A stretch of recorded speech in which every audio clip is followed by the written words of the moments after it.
Guess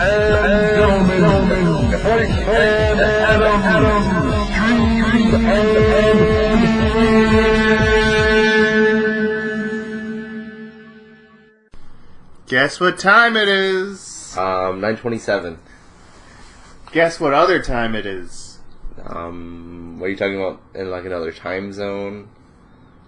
In another I was looking for a more abstract answer.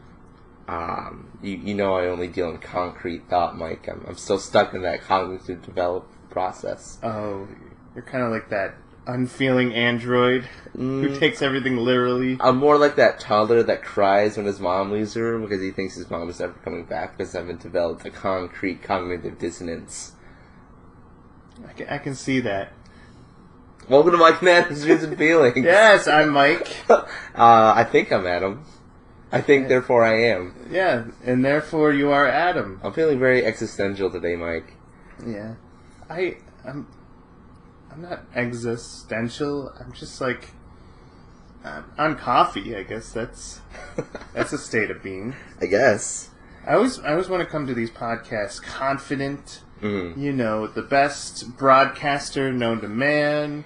Yeah, that's definitely not Walter Cronkite. Yes. You know, right up there with the best orators that are known. Yes. You know, George Orwell.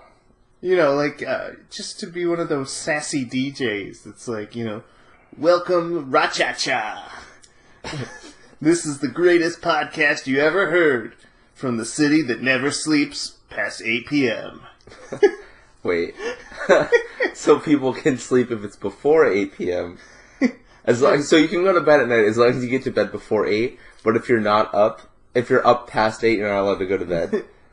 Yeah, it's a work in progress. No, but I feel like that's a very accurate statement. I feel like that's very true. Mm-hmm. Like, I have friends that'll either go to bed, like, before 8 o'clock, or they just won't go to bed at all. Right. Like, there's no, like, maybe I'll go to bed at 11. Yes. As long as it's not past 8. Right. Oh my gosh, what episode number are we on, Mike? This is episode 59. Man, we're almost at 60. Almost at 60, and in 6 more we can retire. Wow. If Social Security will let us. Right. I don't know. Are we a baby boomer in terms of podcast years? I think we are. We'll have Social Security. We are babies. Not like those silly millennials who will get no Social Security. Yeah. Well, you know, they get to keep their feelings. Right. As consolation prizes. Where can the people find us, Mike? You can find us on our Facebook page, Mike and Adam's Dreams and Feelings. True. You can find us on YouTube, Mike and Adam's Dreams and Feelings. I started putting us on SoundCloud, which you can only put about 3 of them up there before you run out of space, so you'll always get the newest ones on SoundCloud. But SoundCloud is where we get the most hits because we're the easiest to find, so I thought, why not? Why not? Mm-hmm. It's always a new place. Tomorrow you'll find us on LinkedIn. We're not ridiculously professional. Yes. And yet we are. Strangely we are. Mm-hmm. And here we are. Yeah, Mike, it's been an interesting past couple of days. It is. Especially up here. I think when we recorded last week, it was a nice balmy 60 degrees outside, and then we immediately got punched in the face by snow. We got like a foot of it. I still have the bruise. It's true, and in our country the last couple of days we've just been getting destroyed by cold weather and snow. Mm-hmm. And I want to take this opportunity to complain about the South's response to winter. Yes. I wish that came with a theme song. Boom, boom, boom. Something from Leonard Skinner. Wow, I was trying to go for the Stone Cold Steve Austin. Oh, yes. Oh, if only that was free. Yeah. But anyways, man, I know some people that their school is still just shut down. Mm-hmm. People just aren't ready for it. All the bread, milk, and eggs are gone. Oh, it's mayhem down there, Mike. That's because one guy owns a snowblower, and he's in charge of the whole state. Right, and he accidentally moved there from, like, New England. Yeah, so... You get an inch of snow on the ground, and apparently the cars that are manufactured in the South, when it senses an inch of snow, the steering wheel falls off. It just breaks. The wheels fly off. They're just gone. Yes. And maybe, but I had this explained to me, because, you know, my obvious northern ignorance. Mm-hmm. But apparently they use, like, a different asphalt blend down there. So, like, the roads don't respond very nicely to snow, and, I mean, obviously, like, because there's no need, they don't have, like, all-season, or, like, you know, they don't have, like, winter tires. Mm-hmm. They just have all-season ones, so, you know, and they're not used to it, so it's understandable, but I saw a video of people going the wrong way on a highway in Houston because they wanted to avoid ice on a highway. Oh, Lloyd. That sounds like a morning commute to us. Yes. I know, like, I try to go for the ice so that I can get that Mario Kart-like drift. Right, exactly, as you go around 490. Yes. Yeah. But, that all being said, be safe, we love you, and listen to our podcasts. Mm-hmm. I'm sure there's people from the South who have happened upon us, and if you want to share your Southern experiences, please. Yeah. We would love to know. Mm-hmm. But I have a second observation. Yes. That I would like to bring to the attention of the podcast. But recently, my housemate Andre, who is a frequent guest of our show, our house has bought a Roku stick, which is very nice. I'm currently holding the remote in my hand as well. It's very nice. But we were watching a lot of, like, Nickelodeon shows, and Andre's favorite is Victorious. I don't know if you've ever heard of it. Isn't that how Ariana Grande got her start? Exactly. And I was watching it, and all I could think while I was watching it was like, we named a strange drug after you. Yes. I'm so sorry. Sorry, yet she will never know that. I mean, this is just one of those times where we got weird, but she'll never, ever in a million years know that we did that. Right. Until, one day we're standing in line and, at the bank or at a store, and she'll be right there. And I'll have to tell her. I even feel like if we somehow all met together in heaven, we still wouldn't tell her. I definitely would tell her. Yeah. I'll have you know. But that's, and I just felt like I needed to confess that. Mm-hmm. Speaking of Roku, do you know there's like a secret list of channels? On Roku? On Roku. It's very easy to Google, but you talk about like the secret menu of Roku. And apparently there's these codes you put in off the website, which goes to your Roku and gives you like secret channels. And some of them are just like small podunk thing, like Alabama's Wrestling Talk and old-fashioned crime. Mm-hmm. Some of them are just straight-up bootleg movies, 24/7. Nice. Some of them are just sketch as all can be, so be careful. Mm-hmm. And like 80% of them are dead channels, so also be careful. But yeah, like if you get the Roku stick in Canada, it's a totally different.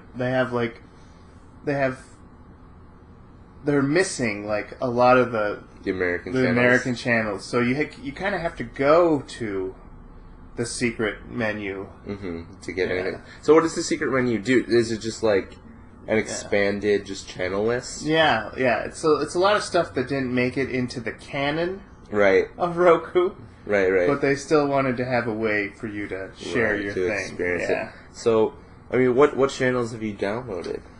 Well, they all died. Like, oh no. I wanted to find games for Roku, which is like a way to play chess, and that one was dead. Then I found Toonami, based on that old Cartoon Network. Yeah, but that one was dead. There's this famous one that just does streaming of television. That I've tried before. There's you can get all Canadian channels. That's very strange. And all Great Britain channels. Yeah. But yeah, just there's a lot of hidden channels where you could just watch bootleg movies, and the FCC's probably watching you while you watch them. Probably. You're probably on some ISIS list. True. Yeah. True. Same old, same old. Another Tuesday. Another Tuesday. So the last time we talked about the FCC, our podcast mysteriously got muted. Yes. But I was reading an article this week, and I saw that in the Senate they've reached 50 votes to overturn net neutrality, or to overturn the ruling, the FCC's ruling on net neutrality. So they just need one more person to have a majority. One more person. Yeah. So it has unanimous from the Democrats at least voting to overturn it. So they just need one Republican. One Republican. So be a hero. Do what the American people want. Do what you've been elected to do and represent us. Yes. And but what was interesting about the article, and I think it raised a really interesting point, was this is a time when party politics are coming once again against kind of what the general will of the people want. Right. Almost like, Star Wars: The Last Jedi. Yes. Or Justice League. Yes. Where you have the powers that be that give it a rating one way or another, but the people feel the opposite. Yeah. Well, I feel like it's the Lego Star Wars theory. So when Lego Star Wars made their game, like 100% of everyone they tested with said it needs to be darker, it needs to be more adult. None of this cutesy Lego stuff. And Lego Star Wars said, no, we're not going to do that. We're going to stick with the cute kidsy games. Right. And now it's like the #1 franchise in the world. So that was the one time where not listening to the audience actually worked out. And I wonder if like these people are thinking in that way. They're like, oh, the public, they just don't know what the benefit could be. Right. And they just need to hear us out. Once they see what you can do with it, then yeah. Well, I think that case is very special because Lego has a very clear market niche. Their market share is very clearly, kids that are ages like 6 to like 13, 14. And so their game is going to reflect that. So it makes sense that they wouldn't do that. Or if they made it like dark, if they gave it a T or an M rating, which would be very interesting. Lego blood. I feel like it just wouldn't be. It might be a cult classic sort of situation, but it just wouldn't have a broad appeal. But I think another example of that going the wrong way is, I think,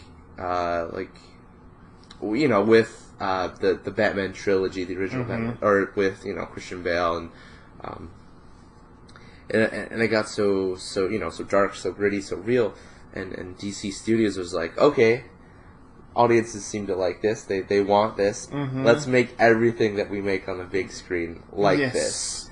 And then we get Suicide Squad. Yes. Which, by all accounts, should have been almost more, not as Marvel-like. Well, should have been more Marvel-like, where it's like kind of fun, over-the-top, ridiculous, kind of funny. And obviously a little edgy because, they are all villains. Yeah. But at the same time, it was not that. It wasn't a... it just didn't know what it wanted. And it was trying to do both. It was trying to be dark and gritty, but, funny. And perhaps that explains why the animated feature is so faithful to our expectations when DC releases an animated feature than it is when they try to do a live action. Because when you're doing a live action, the director's thinking, "Oh, I gotta recreate. I gotta make this in my image." Right. While the cartoon, they're just like, we just have to be a big fan service to everyone. Right. We just gotta check all the boxes. Yeah. So I think it just depends. And then, and then Marvel Studios over here is just like eating everything up that every focus group says, and they're just killing it on the market. I think it's just all about knowing who you're trying to sell to. Yeah. Yeah. For some, I don't know, Marvel has it down where they don't have stupid ideas. Yeah. And I don't know how to write like that. Yeah. Because I know when I write, sometimes I have stupid ideas.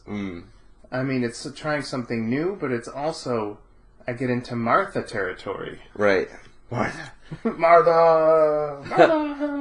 Or, when you're just, when you've resurrected a Kryptonian god and you're all fighting him on the steps of... Have you seen this movie? No. Oh. I just have seen this one scene and it made me it was very interesting, and Superman is like holding Batman. Yes. And Batman's like, "Clark, yes.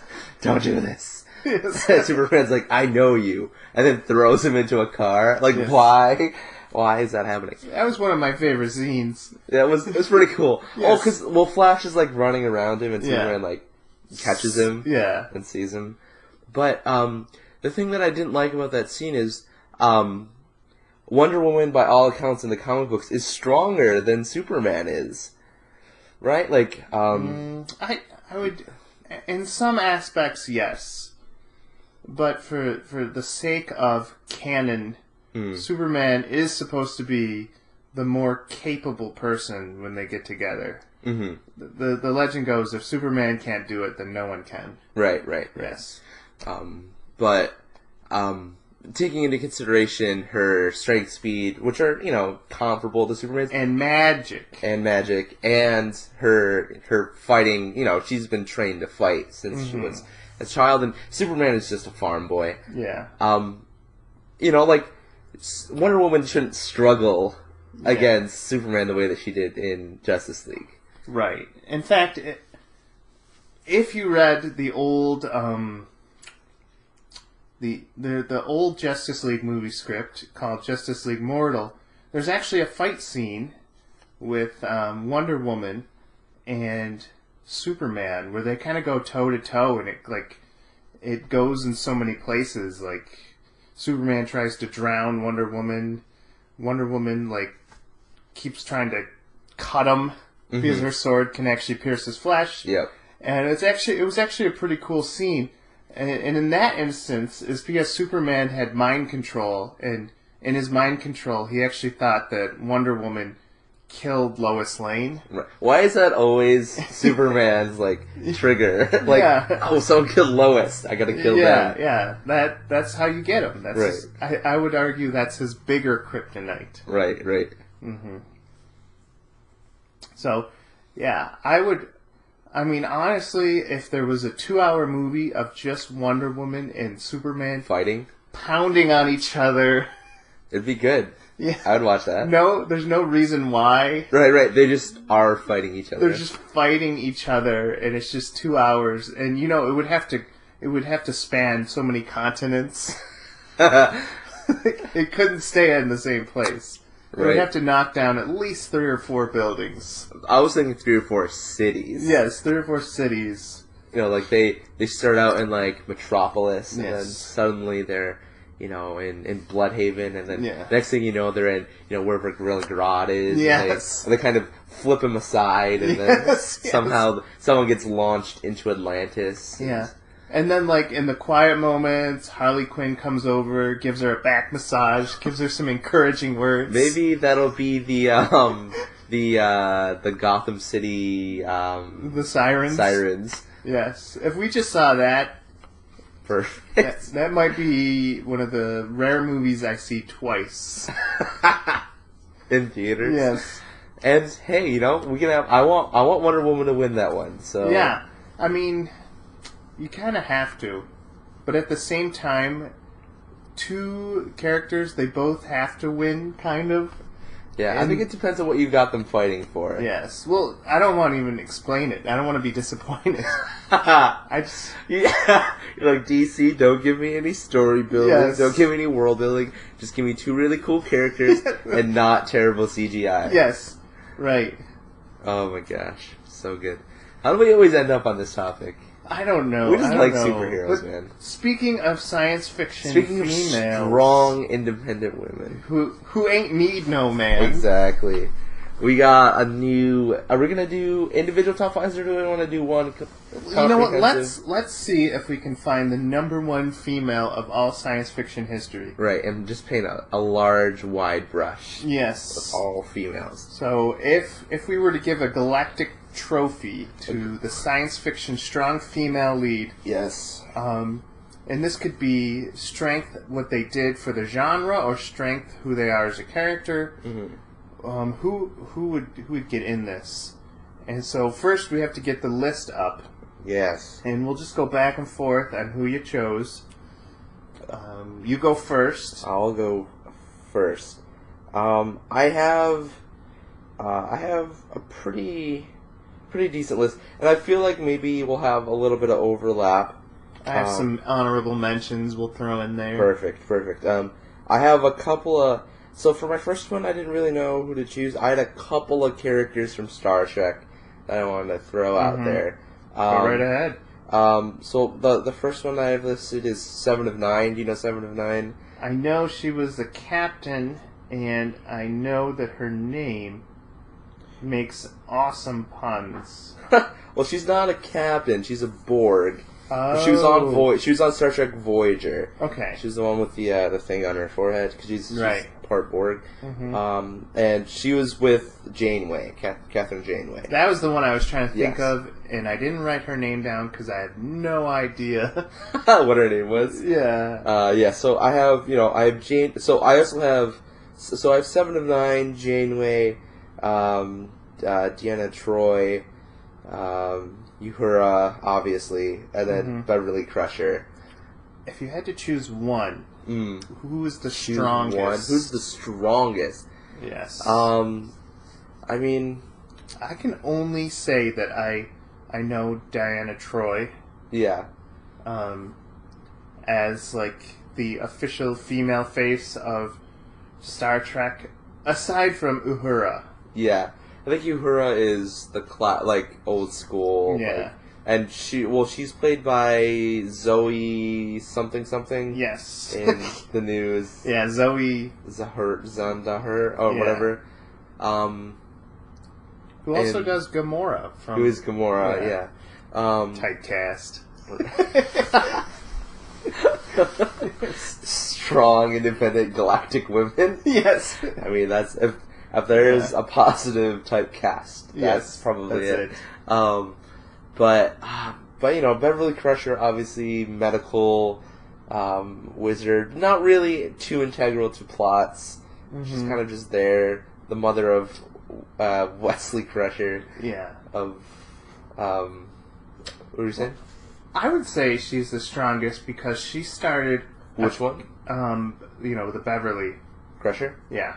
She started the niche of the support cast that's like the healer on the space station. She kind of invented that role, as in she's not pivotal to the plot, but she always offers something that like makes everyone stronger and better and is crucial in some way. Like you see that niche in so many other space voyage movies now. The female that kind of leads everyone is a guidance. Yeah, that's true. But when you take into consideration and like put her against maybe the original Bones character, do you think that Crusher is better? Yeah.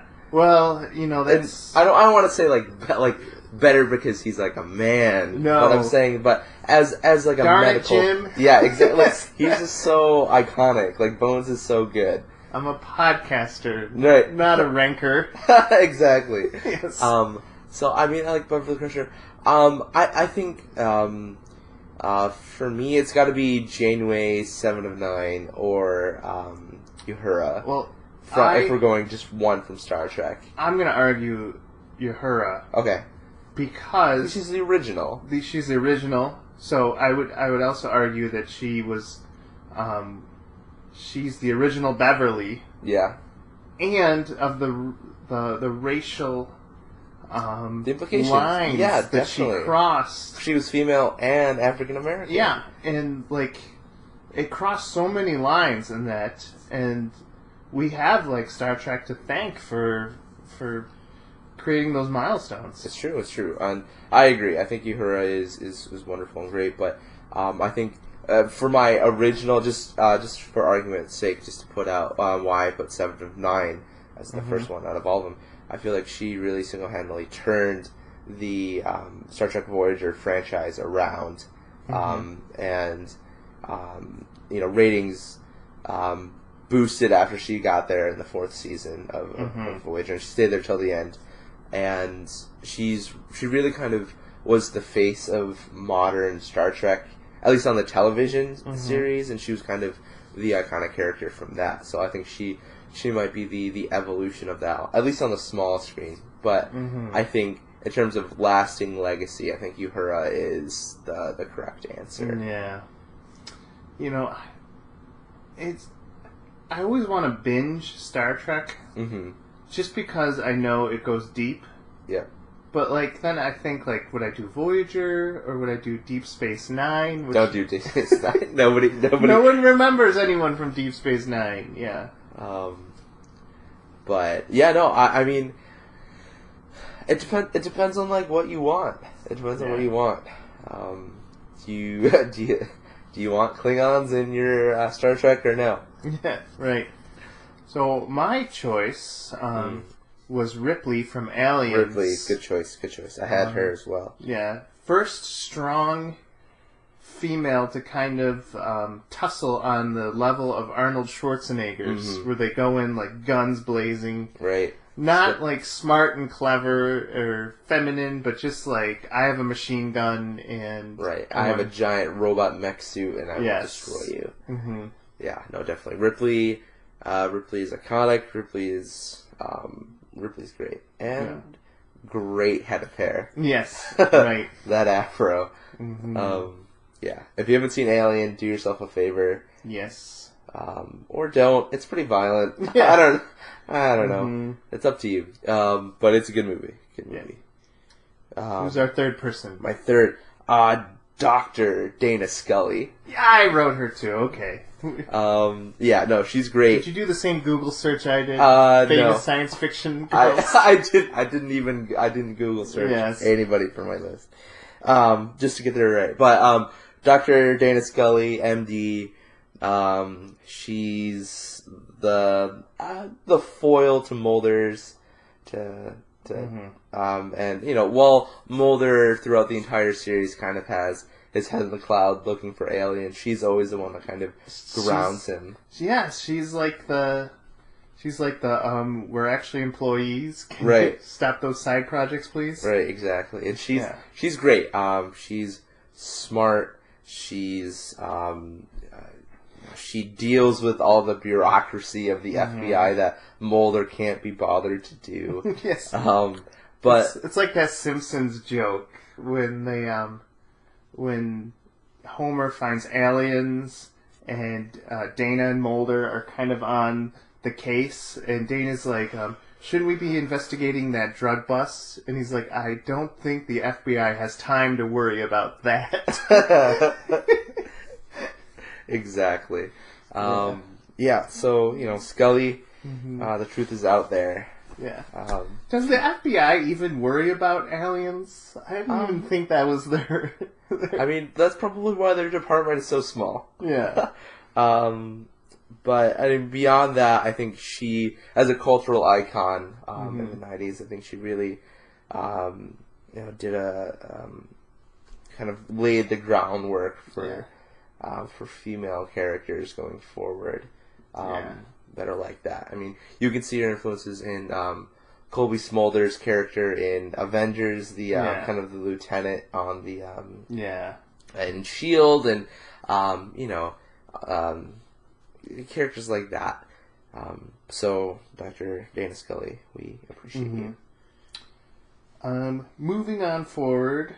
Yes. River from Firefly or Serenity. Or Serenity. I really like River as in she is kind of that. She kind of molded the chick who's not all there in the brain, but she's absolutely like pivotal to everyone's survival. Yeah, and you absolutely can't have the show without her, and she kind of drives the plot forward. At the same time, she's so weird, and then she also has ninja skills. Right. And so everyone loves River, even though she's such a weirdo. Yeah. But look, that's the charm of it. Right. Yeah. You can kind of see her kind of setting the stage for nerd culture and that. But also at the same time, you can see her influence on characters like Starfire from Teen Titans and does she play the voice or I don't think so, but I'm saying her type, her character type. Yeah. But I'm actually, don't kill me, guys. I haven't seen Firefly. Kill him, guys. Yeah, just destroy him. I don't think I'm allowed to be on a nerdy, geeky kind of podcast and not have seen it. That'll be my job. Yeah, I'll binge Deep Space Nine. Right, and I'll binge Firefly. I think 11 episodes for you. For me, it's 300. Right. Yeah. Oh my gosh! I tried to watch it one time, and I watched the first episode, and I was like, "What is going on?" Yeah, that deep southern twang of the show, it throws you off. It's very strange. And Nathan Fillion's great, though. I love Nathan Fillion. But anyways, River, good choice. Alright, so my next one. She is the cornerstone for a Nintendo franchise. Oh, yeah. She's got an amazing power suit. She loves shooting aliens right in the face with missiles. It's the one and the only Samus Kirby. Aran. Oh. Kirby. Yes. Kirby. Yes. Nightmare. No. Samus Aran. Yes. She is powerful. She is graceful, and she is very annoying to try and fight on Brawl. Yes. That darn charge laser. Exactly. The charge laser, the spin, what is it called? The spin, what is it called? The spin jump that she's got. But anyways, one of the first kind of strong female characters in video games. She doesn't say a single word. Right? She doesn't have to. I remember. I remember when I was first told that Samus was a girl, and I was like, "What the?" But I can't even imagine at the time when, when it was on the Super Nintendo, when people were playing, Super Metroid and whatever, and actually finding out that she was a girl for the first time, when you're playing through the game and her power armor gets ripped off, and you're like, "What?" Or Samus is it's at the end where she takes off her helmet. You're like, "What?" I'm playing as a girl? This is weird. This is not right. But she definitely kind of sets the stage for characters and I don't know if you have her down, but Lara Croft and female leads in video games that are these kind of strong and powerful women that use their strengths and their talents rather than just their looks. Yeah. And could definitely kill you. And so Samus is amazing. Right. The next one in my list now, caveat. Are we even going to put Lara Croft on there? knowing that she veers more into adventure, swashbuckling. I mean, I wouldn't say that she's science fiction. Yeah. More fantasy. Because I feel like she would steal the show. Yeah, yeah. You would think so? You think she'd be the number one? I feel like she's been. I think she's really great, and she's really pivotal to women, especially in terms of like video games. But she's not science fiction. She's not science fiction. She's more like thriller. Yeah, fantasy adventure. Yeah, yeah. And a different list right at the time. By the way, we took off Leia. Yeah. Oh, yeah. Just because we talked so much about her last episode, we want to show you who the other. There are other princesses. Yes, in other castles. Yes. Yes. But yeah, no. Yeah, I think we should. Leia Organa is and always will be the number one science fiction fantasy female character type. But telling men that they're too short to be stormtroopers. Exactly. I also wanted to give a shout out to Elizabeth Swann from Pirates of the Caribbean, who I think, like Lara Croft, is deserving of being talked about, but isn't on this list because she's fantasy adventure. But anyways, another list. Yes, another list for another time. Who's your third character? Amy from Doctor Who. See, I haven't seen Doctor Who, so you have to tell me who Amy is. Okay, so Amy, I believe, and people are going to argue with, because there's a lot of companions that the Doctor has. But I think Amy, she, let's see, she has to be, she's the 10th Doctor's companion, and parts of the 11th Doctor.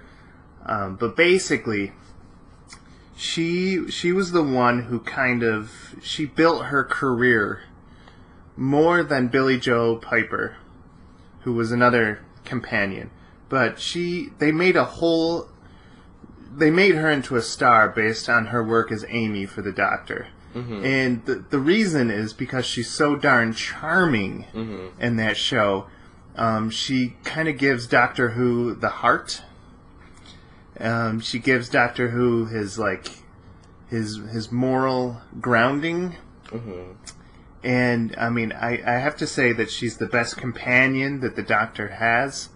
And I absolutely love those seasons. So, they say Doctor Who isn't the Doctor without a good companion, and I just think she's the best.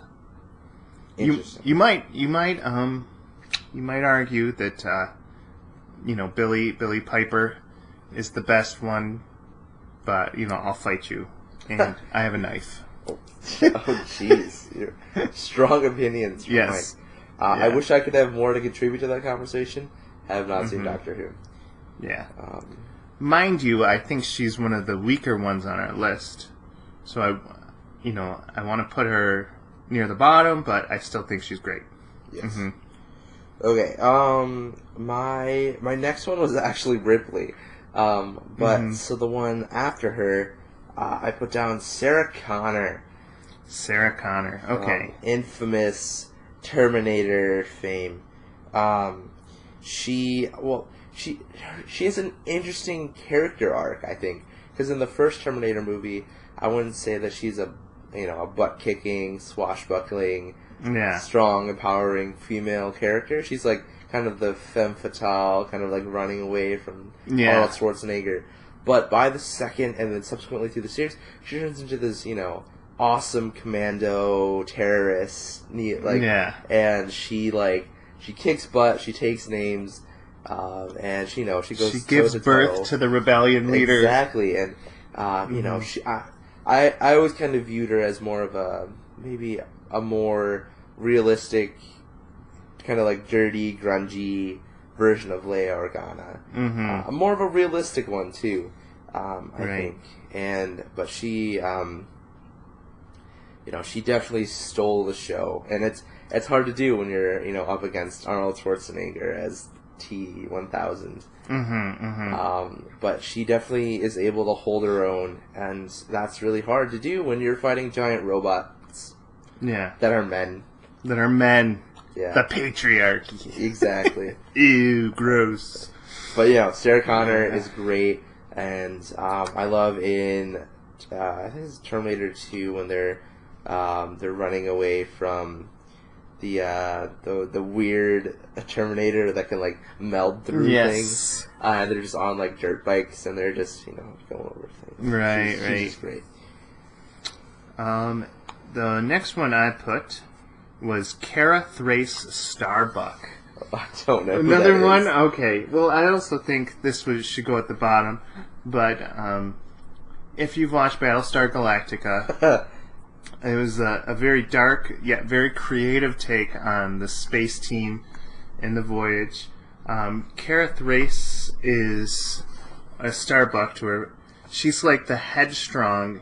She's the first female, in my opinion, to do the headstrong, cocky, like, I'm going to go and save the day. I don't care what authority is telling me to do. And, she talks trash, and she's like, I'm not afraid to punch a boy in the face. She does it so well in the series, and, to not have her in this would be a crime. Disservice. Yes. I don't care if she's at the bottom, but the world needs to know that she exists. She exists, yes. Oh, man. I'm just failing at the really nerdy TV shows. I've not seen Doctor Who. I've not seen Battlestar Galactica. Yeah. I've not seen Firefly. I gotta get my act together. I know. Okay. My next one. See, I go in opposite order of you. I go from my weaker ones down to my stronger ones. Yes. My next one is Mary Magdalene. Exactly. Yes. Mary, Mother of Jesus. No. Yes. My next one is Mara Jade. Do you know Mara Jade? Mara Jade. She's a Star Wars character. But she before Disney bought it out, she was canon, but she essentially was known as the Emperor's right hand, left hand. But she was force sensitive, trained up in dark force powers, and became an assassin for the Empire. But then she got turned to the light side and ends up marrying Luke Skywalker. Oh, and then they restart the Jedi Order. That interesting plot line we didn't get. Yeah. That I would have actually gotten behind is what you're saying. Exactly. Okay. So she's really awesome. She kicks butt. She takes names, and she is a consummate professional. She can kill at the drop of a hat, but also at the same time she kind of is the where.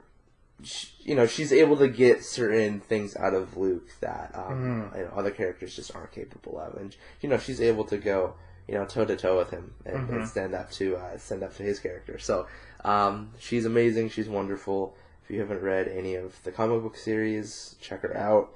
She's very great. See, I can get behind that. Yeah. I was thinking, okay, we have to pick Star Wars. Yeah. And it was either going to be Ahsoka. Yeah, I was going to say Ahsoka.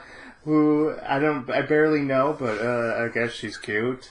I guess, but I'm glad you brought her up. This is a much stronger choice. Which I can end. We have 10. No Padme? No, we don't. You know, I had 4. You had 4. I had 4. So I had 7 and 9. Scully, Samus, Sarah Connor. Oh yeah, and Mara Jade. Okay, perfect. Okay, I was gonna end with Commander Shepard. From the oh my gosh, I always blank on the name Halo? of this game. What is it? Halo? No, not the Halo. The one done by Electronic Arts. I always want to call it BioShock, but Commander Shepard. Oh, from Mass Effect. Mass Effect. That doesn't count. Okay, so here's why I think it does count. You get to pick the gender of Commander Shepard, right? Yeah. If you pick female, the choices you can make, either as a paragon or as that ruthless person, are so strong in the game, even as a female, that if you were to make a female character based on that, it would just be such an awesome character. I mean, I'm willing to forego that you get to pick the gender of the character and pick a runner-up, but I just thought when I picked a female Commander Shepard, I was like, oh yeah, that's a strong character I can get behind. But I'm willing to throw it off the board because it is a technicality. Yeah, I don't know. Who are you gonna say? For what? For your female.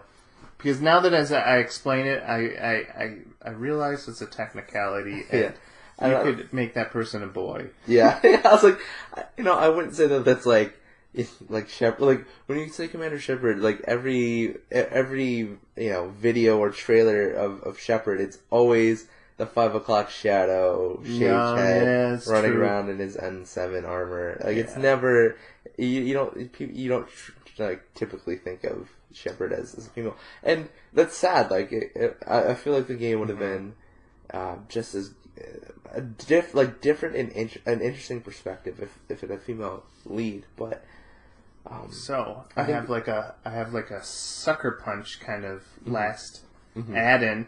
Cortana. I was gonna say. Okay, she's the robot intelligence. Or you could have gone with the entire cast of Sucker Punch. Yes. Darn it. Yes. But I think also as maybe a dark horse candidate that we can maybe talk about. But Shell from Portal. Have you played Portal? Yeah, of course. Shell. So the main character, her name is Chell, Chell, and she kind of like wakes up and she's like the test subject, but she's the main character. She actually doesn't. She's always female. She is always female. Her name is Chell. Mm-hmm. You actually, you find that out. You can either look at yourself through the portals, or it eventually, as the story goes on, it kind of is revealed that you are a woman.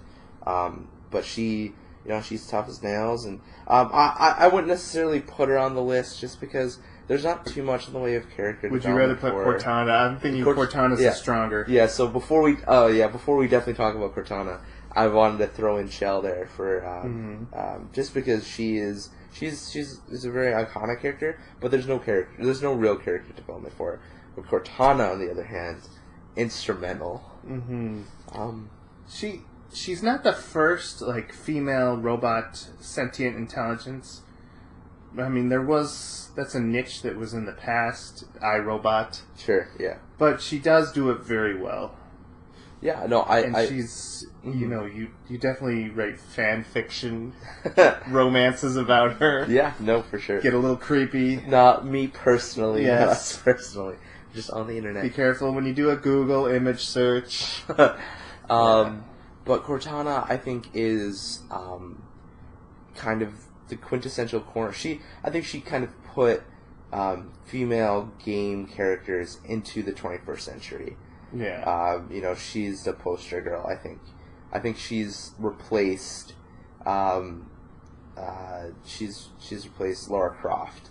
I think whereas Lara Croft was like, had her run, like the late 90s into the early 2000s, and then right when Halo came out, Cortana kind of took that spot as kind of like when you think of female game characters, who do you think of? It's like, it's either the person will either be like Lara Croft or Cortana, like it's one or the other, and then maybe Zelda. Yeah.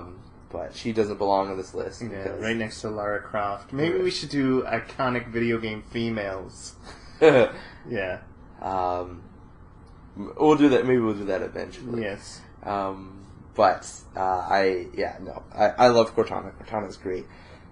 She's kind of the AI and she's kind of the voice in your ear as you kind of played Halo and discovered that for the first time. Absolutely. So yeah, I think that's a good list. Imagine a Super Smash Brother game where it's just female characters. 10 female characters. Who would you play as? Ripley. All the way. You just want the mech suit? Yes. Oh man, that's great.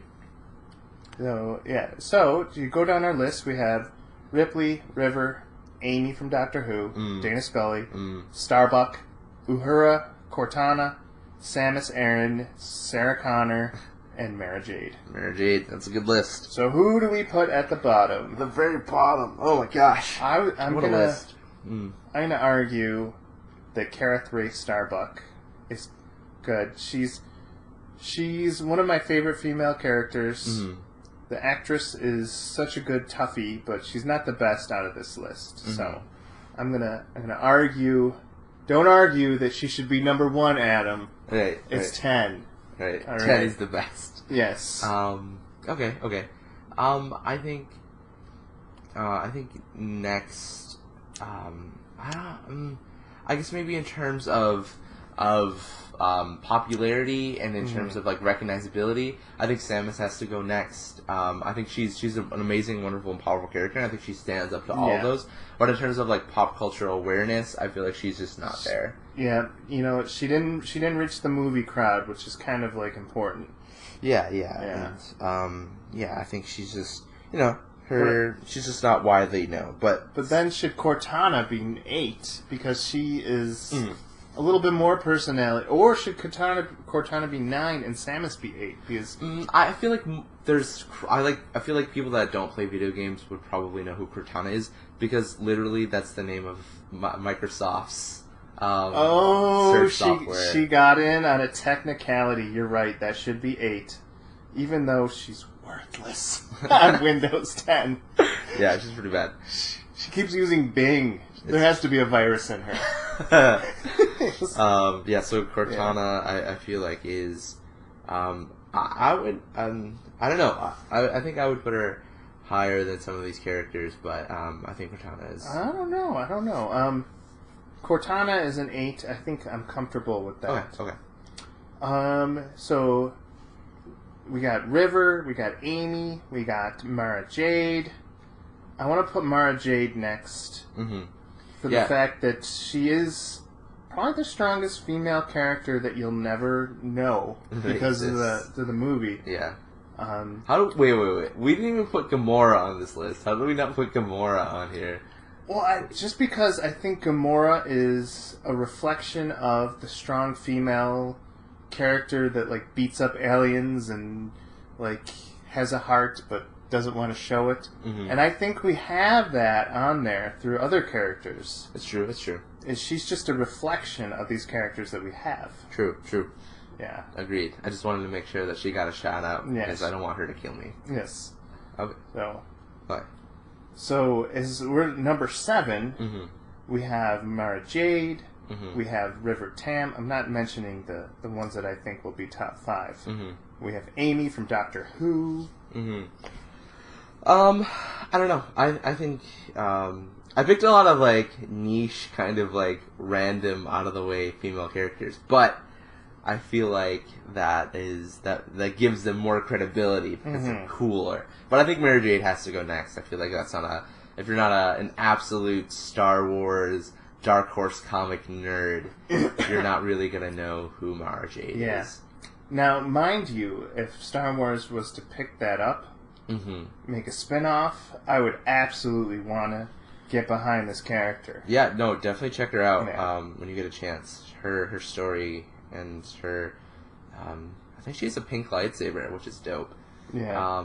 But she's great. She's a really strong character, and if you, if you don't want Star Wars, your image of Star Wars females to just be limited between kind of the range between like Leia at princess or princess, right, yeah. Awesome general princess and Leia and awful princess and Padme. Yes. Like if you want your Star Wars characters to be more developed, definitely check out Mara Jade. Okay.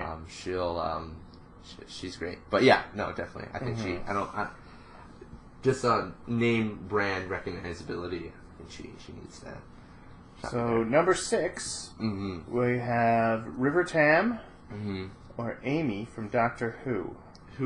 I don't know. You don't know any of those characters. So it's kind of me. Yeah. Having to guess. I would say River Tam is number 6. Yeah, I was gonna say because I think I know the name Amy. And I recognize. I Google searched her while you're talking about her, and I recognized her face.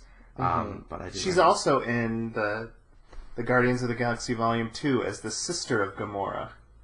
Oh, really? Yeah, That's so cool. that kind of launched her into stardom, which I'm guessing Amy should be number 5. Yeah, She's that makes sense. she holds the middle. She does. She holds Which- the middle. How did we not put Rey on this list? I'm glad we didn't. Mm-hmm. Because Rey is good, but she's baby Anakin in female form. Yeah, you think so? Yes. You think so? Okay. Yeah. I think her story.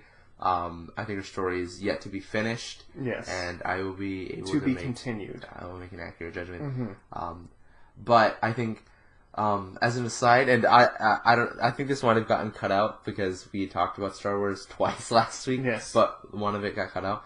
But one of the problems that I had with Star Wars is like, okay, so Rey has been like training and doing stuff on that island for a while, right? Mm-hmm. And then Luke has her sit down and she does like a thing, and then there's like this like, beautiful like close up on her face, and she's like doing like a thing, and her makeup is done perfectly, like flawlessly, like she looked Maybe like she's was, born with it. and she, I would say maybe, except for the fact that she had highlight like on highlighter like on her cheekbones, which are stunning, by the way. She's beautiful. But The Jedi makeup kit needs to be sold at Walmart. and I was like, what Jedi Force power is that? Because, girl, I need me some of that. But, I feel like Rey, is definitely deserving of a shout out. Right. Yeah, But I mean, anyways. Yeah. but to be continued Yes. whether she'll make it into the Female Hall of Fame for Star Wars. Yeah. You know what Star Wars female character won't make it on the list? Padme. Padme. Get out of here. Yeah. Let's see. For someone that's so smart and able to run a country, how is she so emotional. dumb? And how come science can't keep the... Keep her alive. yeah, can't keep it alive. Apparently, they haven't found a cure for depression birth. right. Like, forget, in what is it? The Star Wars movie that came out, it was the one-off, Rogue One. Mm-hmm. Literally the one character, I forgot his name, he's being literally kept alive by, like, machines. They couldn't do that for Padme. Like, he had every physical part of his body blown off of him. Anakin Right.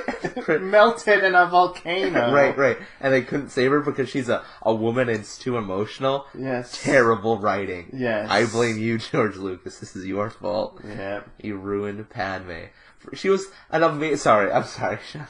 She was an amazing, awesome female politician. She is a rare shining spot in episode 1. For every scene. In episode 2, she's the first one in, blaster blazing, trying to save her planet, and she dies of heartbreak.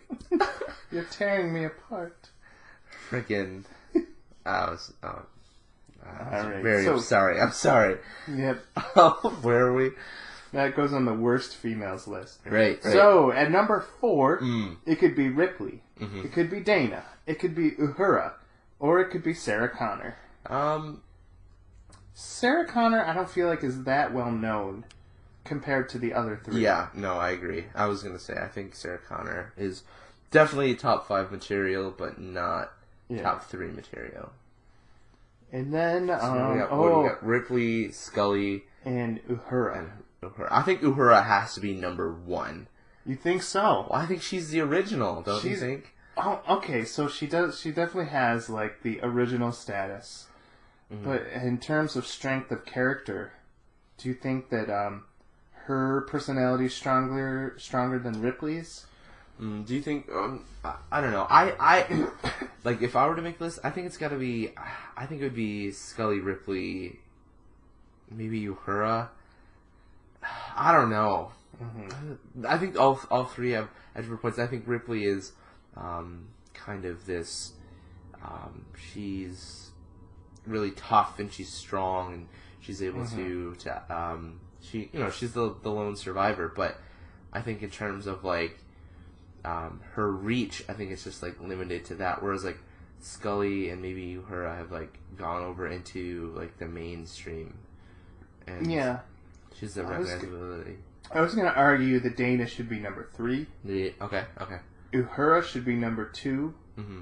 because while she is so iconic, and you can't talk about science fiction females without her, she did not make an impact like Ripley has. Okay. Yeah, I'll take... Yeah, I think Uhura is at 3. You can put her in. Or I think Dana should be 3, and Uhura should be 2. Okay. I don't know. This is so hard. Right. I think... I'm willing to take any rebuttals. Yeah, no, I agree. I don't know. I like Ripley more. I think as a character, I think she's stronger than the other two. Yeah. Maybe not necessarily physically, but in terms of like she kind of takes on.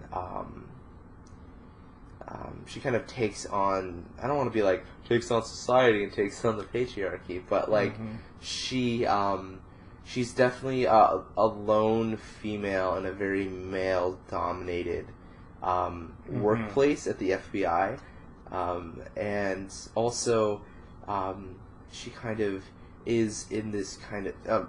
I feel like she's the turning point into female characters being on TV in the mainstream, and you can see in shows like and like in S.H.I.E.L.D. with Felicity and with or shows in like Marvel's Agents of S.H.I.E.L.D. and you see like a lot of these sci-fi fantasy shows where there's these really strong, really brilliant, really beautiful women that are in male-dominant, like a male-dominant genre, and working in male-dominant work positions. Where like Felicity is kind of like this, like tech kind of CEO, businesswoman, and I forgot her name in Agents of S.H.I.E.L.D. The main character, the hacker. I forgot her name. She's anyways, but I don't know. I agree. I think Ripley and Uhura are so iconic that they have to be one or two. But I think Dana. Yeah. I think Dana definitely has the street cred. I mean, these top 3 women, they are so close to each other in ranking. Yeah. That this is not an easy ranking. This is like agreed. This is because we have to have an answer. Right.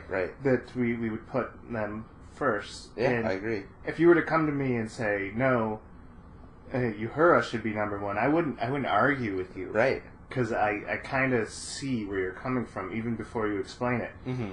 So... Yeah, no, so I agree. I think Ripley, in no particular order, Ripley, Uhura, Dana Scully.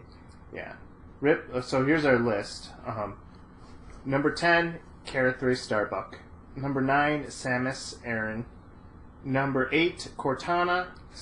Wait, see, you say this, but you're like 10 is the best. And now you're counting down from 10 to 1. Well, yeah, it's a top 10. Number 7, Mara Jade. Number 6, River. Number 5, Doctor Who. Number 4, Sarah Connor. Wait, did you say number 5 was Doctor Who? Oh!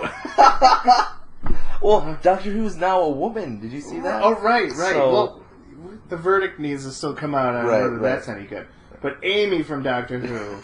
Yes. Number 4, Sarah Connor. Yes. Number 3, Dana Scully. Number 2, Uhura. And number 1 is Ripley. Yay. Send us your thoughts. Do you think we're dead wrong? Do you think Lara Croft should have been there? Do you think Gamora should have been there? Do you think Rey and Padme should start a sitcom? Tell us what you're thinking about this list. This comes from us, and I know we're wrong, but deal with it. We're gonna get killed. Yes, so basically that is our shtick. And we're sticking to it. Yeah. That was a good one. That was a good discussion. Yes. That was a good discussion. It also made me think of another great top 10 we can do. Top 10 male character. No, that's...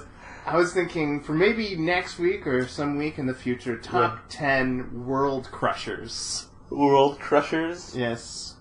Beverly Crusher? Yes. top 10 Wesley crushers. What do you mean by world crusher? I'm talking about Galactus. Like I'm talking about maybe Ganon. Ganon. I'm talking. Well, I mean, it's not just a villain, but a villain who has the power to end a planet. To just white planets. Yes. Interesting. Mm-hmm. I think for me that list starts and ends with Galactus. I don't know. I'd have to do more research. Yes, Galactus and maybe Bowser.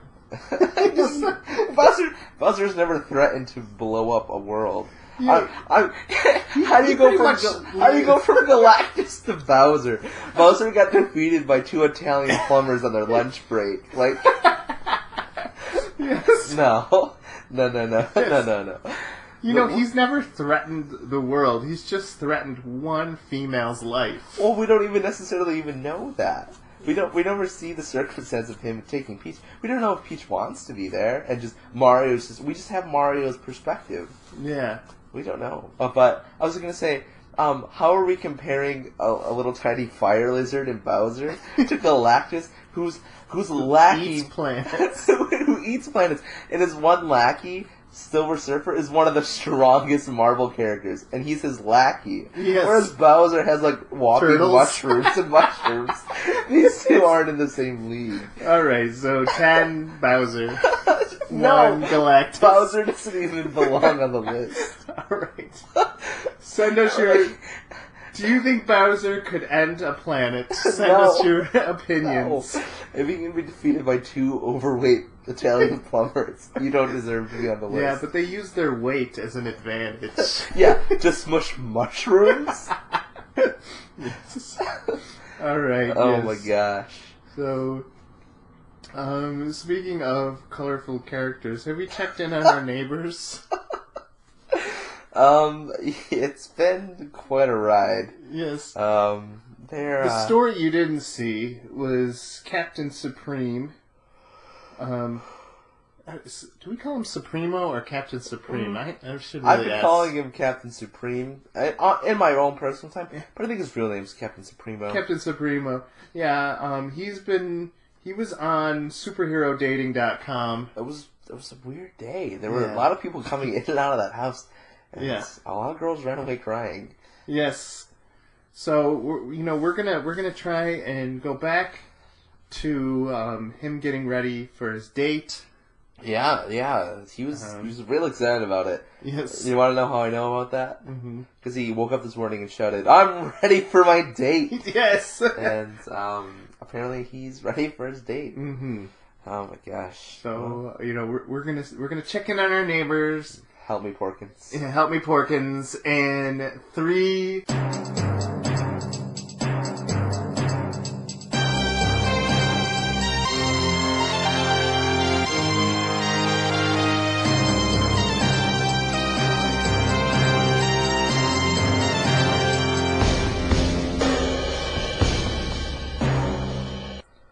Jiffy. Yes, Uncle. Help me with my tie. How many times have you tried on this morning? This is my 13th tie. Okay, well, how many of those ties have you broken by flinching? This one is made out of pure steel, so maybe it won't break. Well, last time I tried to tie a tie that was made out of steel, I couldn't do it because I can't bend steel. I gave you that titanium block. You said you were working on it. By working on it, I mean I put my laptop and I literally work on it. Oh my gosh, Jiffy! But I need to look good for this date. Yeah, who's it with again? It's. Should I go for her superhero name? I don't know the rules for this. What's her superhero name is the Gray Starling. Okay. Oh, she sounds nice. Yeah. What is her real name? Catania. Catania, yeah. Which also sounds kind of like a superhero name, but I don't know if I should call her the Gray Starling or Catania. I don't know why she had some weird links at the bottom of her page. What were they to? I was afraid to click, but when I did click, I think there's something in our computer now that you might want to take a look at. Is that what breached our firewall?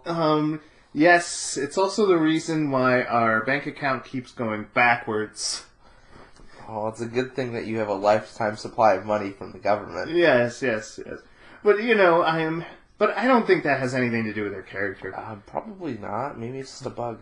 Yeah. I mean, maybe we should come up with some rules. I mean, you haven't been that successful. Maybe we need to lay down a playbook of sorts for you. Yeah, maybe a top 5 things to do or not do on a superhero date. Okay. Well, I'm a little bit rusty. Yeah. So, do you want me to start out? Yeah. Okay, so maybe rule number 1 should be don't assume that you're meeting in your superhero form. You should maybe you should always clarify: are you going to meet in your secret identities? Are you going to meet in your superhero? Because nothing is more embarrassing than showing up to a coffee date and you're in your costume and she's in her secret identity. Yeah. Well, I did give her 2 choices. I said we can go out for coffee, or we can stop a Satanist cult group.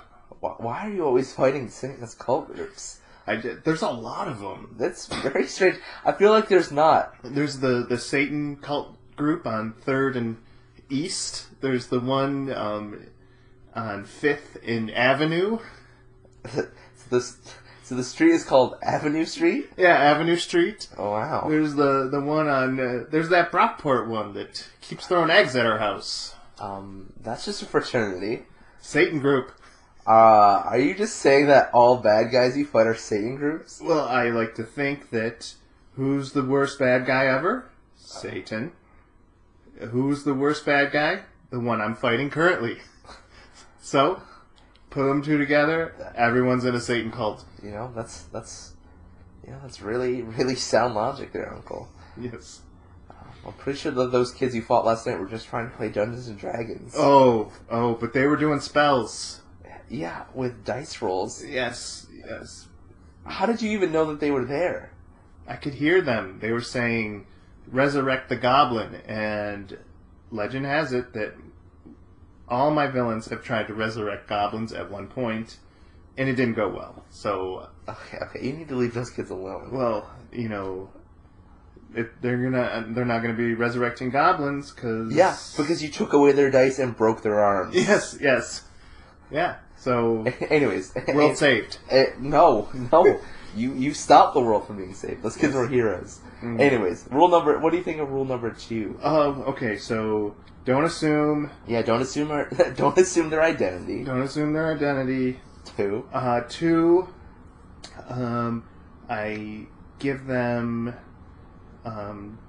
titanium rods, a bouquet of titanium rods. No. Uranium? No. Those glow. Rule number 2 is saving the world isn't a date. Okay, saving the world is not a date. It's not a date. But okay, we're eating dinner and a bank is being robbed. Should I leave? No. But what? No. No? Because every woman, regardless if they're super or not, wants to feel like she's the only one in the room with you. And if you run out, you're saying that she is not as important as stopping crime. But the bank... Do you want to marry her, or do you want to marry fighting crime? My last wedding vow... did say, I give my life to you, sweet Lady Justice. Yeah, and how's that worked out for you? Okay, I'm divorced, but... Yeah, I know. But, okay, alright, point taken. So that's the rule. Right. Okay, so a bank is being robbed, I'll let innocents die. No. That's not the point. Okay. Someone else will come along. Right. We're in the age of superheroes. Yeah. Well, Fish Lizard Man might be in town, or... Trust me, there are plenty of heroes. Yes. Okay. What do you think rule number 3 is? Rule number 3, you have to bring out a positive feature in them, which is why I say, nice biceps, can you lift a car? Close. Rule number 3 is don't use X-ray vision to compliment. Oh gosh. Oh, Oh, see, I was gonna go in and like, so, because I have X-ray vision. Yes. I can get her positives on a cellular level. Yeah. I could say, nice liver. It's processing no. this food very well. Uncle, no. No using X-ray vision when you're anywhere on a date. Okay? Can you promise me that? So I'm supposed to just be an exterior observer? No, you get to know her, but don't get to know her. I did get to know her. I know what her liver's doing. No. I know how her heart's pumping weird. blood. That's weird. Okay. No X-ray vision on dates. Like back when I was married for that short stint. Yeah. I'd always say, honey, I love what your rib cage is handling right now. And you know what my aunt would say to me? What? She hated that. She hated that. Okay. And that was actually number 4 on her list of reasons why she divorced you. She did spray paint those on our last house wall. What do you mean our? Your house wall. The royal hour. She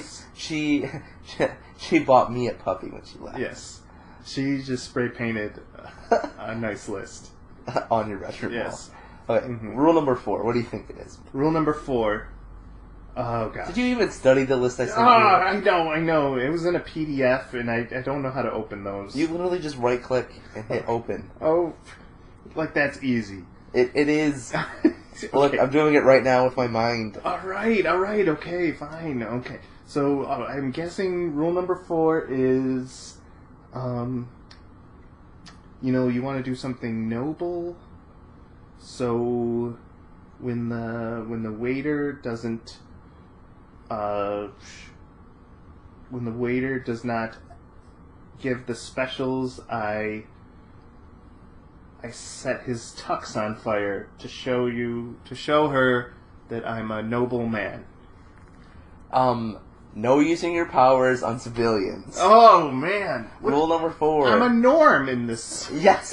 Yes, you are. That's the point. Oh, but what if she uses her powers? I don't know what they are, but, No using powers on civilians. You don't want to come across like a bully. Okay. But it's not fair if she can use her powers. Yeah, but she's a lady, so she will not. What if she sprouts wings? Well, then she's not using her power on someone else. That's just who she is. Okay, fine. And you can compliment her on those wings. I'm sure they'll be beautiful. I'm not allowed to hit the bank robbers. No. And I'm not allowed to show honor by disabling our waiter. No, okay. Hey, let's go back through this. Rule number 1 is no assuming identities. Yes. Rule number 2 is saving the world isn't a date. Okay, saving the world is not a date, guys. Rule number 3, no using X-ray vision on your date. All right. Or to compliment her. Number 4. Rule number 4 is don't use your superpowers on the plebes. Okay, fine. And that's rule number 5. And rule number 5 is be yourself. Yes, except all those other things which are me. Exactly. So basically, I have to be Wayne Clark. Yes. So you're saying I should take off my mask? Yes. It doesn't go well with the suit. Exactly. When did dating become so hard? Back in the day, you would lift a girl out of a flaming building. Mm-hmm. And she would fall in love with you. She'd fall in love. Mm-hmm. She'd write about you in a news story. Oh, that's what I heard about every story you ever told about Nancy. And then the grand manipulator would make you think that someone killed her, and you'd accidentally tear Houston in half. Yeah. There's a reason that we have rules about superhero dating now. Okay. It's that exact reason. Okay, so, I've been looking through these pictures Catania sent me, and they all have, she's beautiful. I mean, look at these model pictures. Yeah, she's very picturesque. I notice in every picture she's kind of plugged into an internet thingy. You know what that word is? That internet thingy? An Ethernet cable? Yes. There's a there's a Ethernet cable. Ethernet. Ethernet cable plugged into her. Should I be worried about that? She looks like she's like a sentient brain frame. Maybe. I don't. Maybe that's just her superpower. Maybe she's able to connect into the internet. I don't know. You know, superpowers are weird. You know, like that could be anything. Right. I mean, she did say interest. I am the spirit of the internet. Yeah, she sounds pretty nice. Sounds like maybe I should get her, I don't know, a bouquet of micro SD cards. That might be nice. That sounds good. Right. She seems like she really likes memes. Yeah. So yeah, Gray Starling, Catania. Yeah, she seems great. What time are you picking her up? At 6:30. Oh, well, what time is it now? 6:25. What are you doing here? I gotta fly. Help me get into my suit. Help me get into my suit. No flying. Come on. Drive your car. Okay, what about the running? No. Use your Supreme Mobile. The Corolla? Yes. Okay. Oh gosh. Okay. Text her. Tell her I'll be late. Okay. Wow. I sent her a message with my mind, but she blocked you, didn't she? She did. You made that blocked face. I don't. This is weird. She's speaking. I'm trying to get her on the firewall, and your eyeballs just turned into a bunch of ones and zeros. Yeah, I don't. Oh no! I got a message. She said okay. Okay. Yeah. All right. Yeah. All right. Well, yeah. Here we go. And don't wait up for me. I'll be back by 8 p.m. 8 p.m. What kind of a date is that? This is the city that never sleeps past 8. No, it's true. This place is weird. Yes. So here I go. Oh, bye. All right. I'll be playing World of Warcraft. Naturally.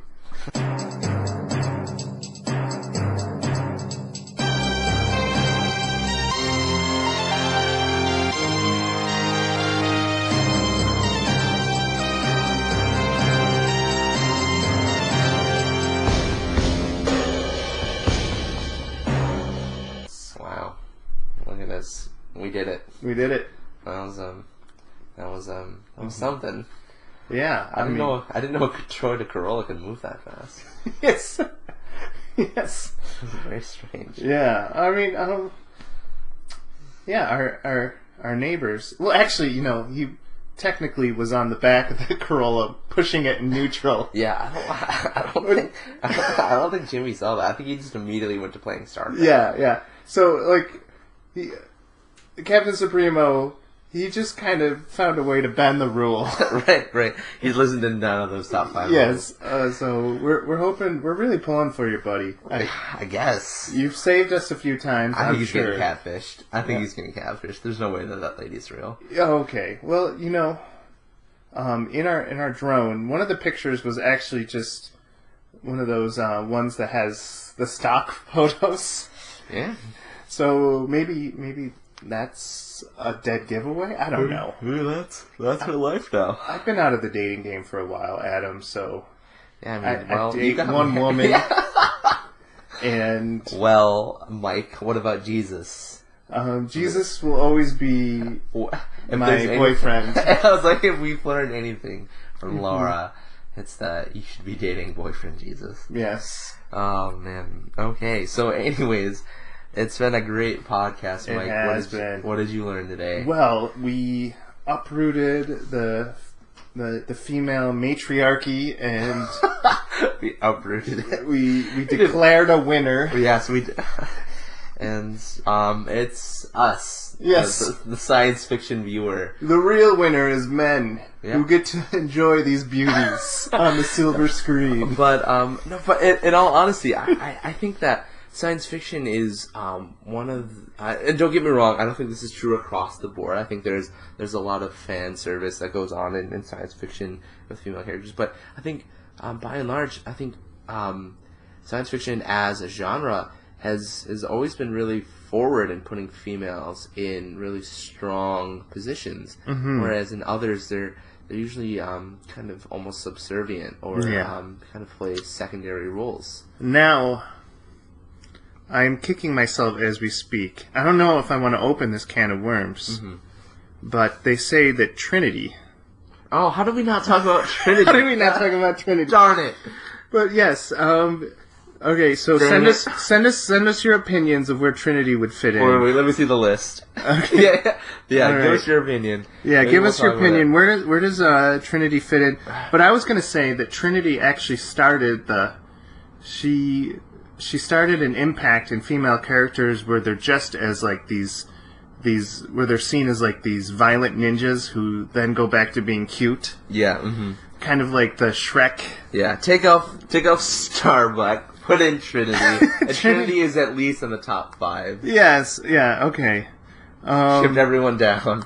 Yeah. Okay. So maybe Starbuck. Dang! How did we forget Trinity? Trinity, a girl who's been in a spaceship and in the internet. You don't get more sci-fi than that. How did we miss Trinity? Oh. How did that not come up in your Google search, Mike? It didn't. Folks, when you... Okay, I know, we're getting overtime here, but... No, we're not. People need this. Yeah, so send us where Trinity would fit. Yes. And also, contact your local Google vendor. Oh, yeah. Your Google machine. Yeah, contact your local Google vendor and say, why didn't she pop up when I tapped in famous female sci-fi characters? I'm gonna Google it right now. Yeah. Sci-fi female character. Well, anyways, while we're going through this obvious blind spot, we want to wish you a great rest of your week, and please don't get angry at us. And yeah, I'm excited to see you next time. Yeah, we'll see you next time. We love you. We're not angry. We're just disappointed.